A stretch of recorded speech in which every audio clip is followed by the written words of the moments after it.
Hello my Fantasy Premier League peeps, welcome to GGT Sports Fantasy Premier League and my name is Wash. So the free chip is active ahead of game week 27 after those 6 rescheduled fixtures added late last Friday caused a rethink on strategy. But before we come on that, let's first take a look on how the last minute wildcard TP team is doing so far. With a score of 113 points resulting in a small red arrow, this is the plan. In less than 24 hours after the news on Friday, I was to use all my remaining chips in the space of just 4 game weeks. I didn't feel that my existing team was all well set up for the new doubles in 28 and 29, and felt that there was an opportunity to really go after the next 4 or 5 games. So the wildcard was played in game week 26 with an eye creating for a bench boost in game week 28, hoping that Arsenal's outstanding fixture with Chelsea gets added there. That untimely meant using the free hit chip in game week 27 to attack the good fixtures that Man City, Man United and Spurs have, while bringing in 3 Burnley players without having to carry them into game week 28 where they face Chelsea. It will also leave the triple captainship to be used on Salah in game week 29, where all the fixtures aren't as good as his game with the 26 double. He still has 2 matches against Brighton and Arsenal.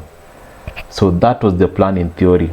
Obviously the first leg of fixtures didn't go too well, and the pre-wildcard team with Salah triple captain will be doing much better.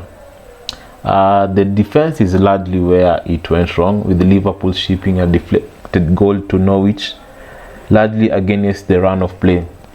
The second fixture against Leeds saw Van Dijk get on the score sheet and Trent keeping a clean sheet, while Arsenal conceded to Brentford with virtually the last kick of the match. In hindsight, I do wish I'd found a way to include Saka, either by losing Ramsdale or by swapping Lacazette and Son to Saka and Kane. That's really the only thing that I'm not happy with about this team going forward. And I think if I had a bit of more time to tinker, I would have ended up with Saka and Kane in there. But it's definitely the fastest I've ever put together a wildcard team in less than 24 hours. And it was really until Saturday morning that I was committed to the plan. So on the whole, I think there are a lot of strong picks in there that should do well in the next 4 weeks. Just to touch briefly on the bench before we move on, Sarr, Ramsey and Digne are all in there for the value they can add in double game week 28. I plan on downgrading one of the goalkeepers after that, but wanted to splash out initially with the bench boost in mind.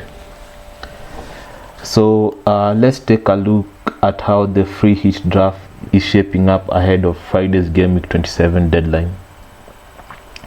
Nick Pope is fairly straightforward choice for me. He's one of the top 3 Burnley assets to include on a free hit.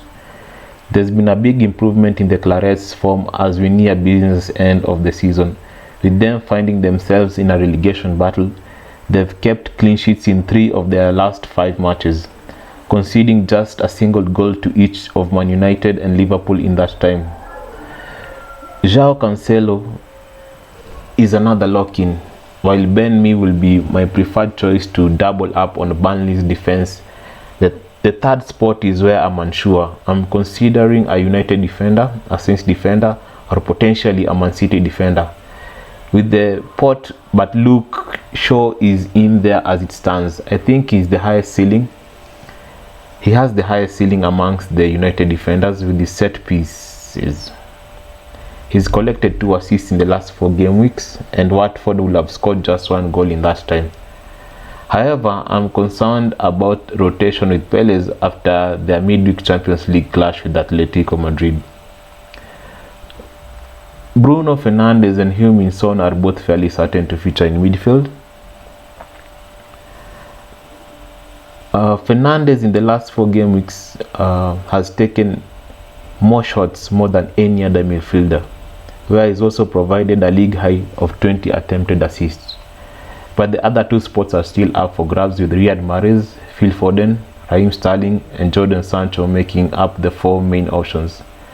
Mahrez and Foden, being the cheaper of those options, allow for more balance throughout the team and a stronger bench. So that's ultimately why they've been chosen in this draft. Everton have lost 5 of their last 6 matches, with only Brentford and Leeds shipping more goals, and things don't seem to have improved under Frank Lampard.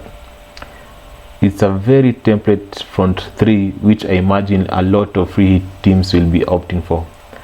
Harry Kane was unbelievable against Man City. No player was afforded as much as his 3 big chances over the weekend's matches. Leeds have conceded a league high tally of 11 goals across each team's respective last 4 matches. Armando Broja has 2 goals in the last 6 game weeks, where only Ronaldo, Kane have 5 more shots in the box amongst forwards. Norwich have shipped 6 goals in the last 4 matches, with only Spurs and Leeds faring worse, while allowing a league high of 15 big chances. As someone who likes to take a chance on double game weeks, it's almost certainly going to be a Weghorst who takes the armband for me this week. He looks to have settled in quickly with 3 goals involvements in 4 games. Only Ronaldo, Broja and Kane have attempted more than his 9 shots in open play amongst forwards in that time. Leicester have conceded the most big chances of any side across the last 6 matches, while Crystal Palace also rank amongst the bottom 6 teams. So this is my team of how it will line up, and I've played the free hit. I'm wishing you a very good FPL, and I hope that you play the free hits.